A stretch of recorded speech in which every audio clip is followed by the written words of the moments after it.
Boche gold and diamonds. Buy now pay later. Bus യാത്രക്കാരനായ ആൺകുട്ടിയെ ലൈംഗികാതിക്രമം നടത്തിയ തിരുവേഗപ്പുറ സ്വദേശിക്ക് 3 വർഷം കഠിന തടവും പിഴയും ശിക്ഷ. നെടുങ്ങോട്ടൂർ കോട്ടയിൽ സുനിൽകുമാറിനെയാണ് പോക്സോ വകുപ്പ് പ്രകാരം പട്ടാമ്പി കോടതി ശിക്ഷിച്ചത്.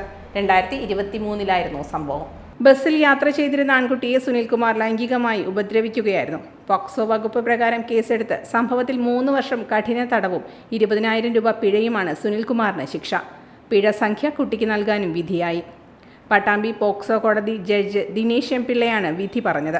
അന്നത്തെ പട്ടാമ്പി സബ് ഇൻസ്പെക്ടറായിരുന്ന സുഭാഷ്, ASI മണി എന്നിവരാണ് കുറ്റപത്രം സമർപ്പിച്ചത്.